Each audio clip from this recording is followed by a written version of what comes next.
Вітаю, сябры мае! Сёння у нас сказка народная, называецца яна пра папа Кірылу і яго парабка Гаўрылу. Змешана гэта казка такая вясёлая, скажем так, у кніжцы, у зборніку «Заклятае возера». Гэты зборнік выйшаў даўно, яшчэ ў 1998 годзе, а казкі тут проста цудоўныя. Раю яго набыць у бібліятэцы і прачытаць. Пачынаем чытанне нашай казкі. Папу Кірылу надта не шанцавала на парабкаў. Колькі ён іх не наймаў, ніводзін больш месяца не выслужыў. І хто тут вінаваты? Поп скардзіцца, што парабкі вінаватыя, а парабкі, што поп, рабіць іх прымушае, а карміць не жадае. Так яно ці не так, але аднаго разу паехаў поп Кірыла чарговага парабка шукаць. Ад'ехаўся вёрст 5 ад дому, бачыць, ідзе хлапец. Насустрач, з палкаю ў руцэ, ды з торбаю за плячыма. Спыніў поп каня. «Куды ідзеш, дзяцюк?» «А ў белы свет іду». «Чаго? А можа, работу якую хто дасць?» Прыгледзеўся поп да падарожнага. Чым не парабак, думае. Ростам, праўда, малаваты, але затое плячысты, каржакаваты. «То найміся да мяне», кажа поп. «А чаму не? Давай, наймуся». «А якую плату ты хочаш?» «А ды ніякай», адказвае хлапец. «Калі я выслужыў цябе год, дам раз грымака табе і раз матушцы, а калі не, вы дасце мне па разу грымака, ды прагоніце са двара. Вось і ўся будзе плата». Ну, работніку такі спадабаўся папу. Што ж, падумаў ён сам сабе, дамо яму з матушкай грымакоў, ды і прагонім праз месяц двара. А пакуль няма лепшага парабка, няхай пабудзе гэты. «Добра», кажа поп, «згодзін. А як зваць цябе?» «Гаўрыла». «Ну, дык сядай, Гаўрыла, на воз». Сеў хлапец на воз і паехаў. Поп назад задаволены едзе. Праехалі з паўдарогі, нешта конь прыстаў. Мокры ўвесь, аж пена шуміць. Бакі так хадуном і ходзяць, задыхацца, здыхацца не можа. «Што гэта такое з канём?» – дзівіцца поп. «У легцы ж едзем, а ён горш замыліўся, як бы ў возе». «Відаць, бацюшка, ты ўса яму шкадуеш», – пасміхаецца Гаўрыла. Поп падумаў, праўда, шкадуе крыху.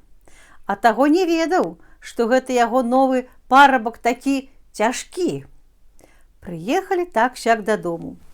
Поп дае парабку сякеру ў рукі. «Ідзе, Гаўрыла, дровы секчы». «Навошта мне сякера?» – аднекаваецца парабак. «Я і без яе абыдуся». Поп думае, дурны нейкі парабак. Як гэта можна дровы без сякеры секчы?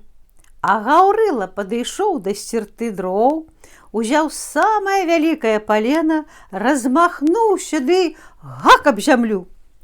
Палена так і рассыпалася на дробныя кавалачкі.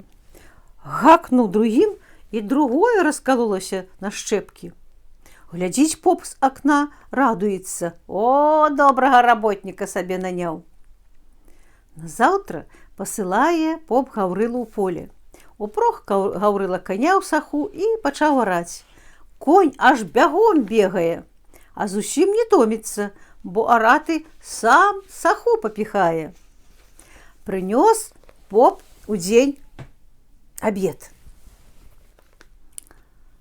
«На, падпара, уже трохі адпачні, хадзі паабедай». Выпраг Гаўрыла каня, ды хлоп яго далонню па крыжы.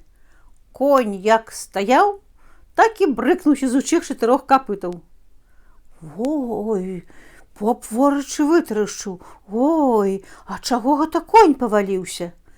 «А гэта ён качацца захацеў», – адказвае парабак. Паабедаў Гаўрыла і кажа папу: «Няхай конь аддыхне, а мы самі араць будзем». Узяўся поп за ручкі сахі, Гаўрыла задышла і пачалі араць.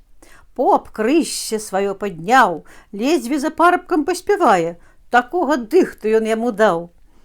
Аралі, аж пакуль сонца не зайшло.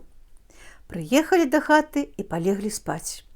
Вось поп і кажа: «Пападзі, ну і парабак у нас, такога пашукаць не знойдзеш. Есть што папала, а сіла, як у вала. Сёння як стукнуў каню кулаком па крыжы, дык буланы мой і капыты адкінуў». Паслухала матушка, да і кажа: «Ой, дурны ты, бацюшка, знайшоў чаму радавацца. Калі парабак кулаком коня заваліў, дык што ж будзе тады з намі?» «Ага, але ж», хапіўся поп за спіну, «я і забыўся пра дагавор. Што ж нам рабіць, матушка?» «А вось што мы зробім», раіць яму матушка. «У наш авёс панадзіліся мядзведзі цягацца. Дык ты пабудзі парабка, ды скажы: ідзі, Гаўрыла, кароў з аўса выгані. А калі зловіш каторую, то гані дадому. Ну, мядзведзь яго там і задзярэ». Поп так і зрабіў. Пабудзіў парабка і паслаў яго ў поле да кароў з аўса выганяць. Узяў Гаўрыла бізун і вяроўку, ды пайшоў. Бачыць, а ў аўсе мядзведзі пасуцца. Тут ён як крыкне на ўсё поле: «Туйга, туйга!» Мядзведзі напужаліся, ды каторы куды. Адзін з перапуду проста на Гаўрылу ляціць.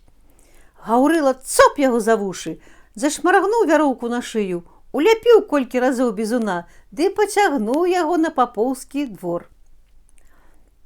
Мядзведзь упіраецца, лапамі зямлю дзярэ, цэлы роў ужо выкапаў. Прывалок яго так-сяк Гаўрыла на двор. «Бацюшка, куды карову паставіць?» гукае. Поп з прасонку не разабраўся і кажа: «У хлеў загані». Сказаў і зноў захроп на ўсю хату. А Гаўрыла пацягнуў мядзведзя ў хлеў. Тут мядзведзь яшчэ горш разбушаваўся. Увесь двор здратаваў, усе шулы павырываў. Ледзь загнаў яго Гаўрыла ў хлеў. Пайшла раніцай матушка кароў даіць, бачыць, адні драбы ад іх валяюцца, а побач мядзведзь тупае. Пападдзя ад страху ледзь жывая ў хату прыбегла. «Ды пайшлі ты свайго парабка поначы ў млын», крычыць яна на папа. «Няхай яго там чэрці хоць задушаць».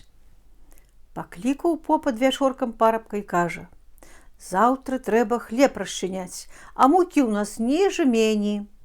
Едзь, Гаўрыла, у млын». Ну, няма чаго рабіць, кажуць жа, наняўся, як прадаўся. Запрог Гаўрыла коня, накідаў на воз мяшкоў жытам і паехаў у млын. А ў тым млыне вадзіліся чэрці, і ніхто з людзей уночы там ніколі і не малоў. Ну, цікава? Прадоўжым казачку з вамі заўтра. Дзякую за ўвагу. Да пабачэння.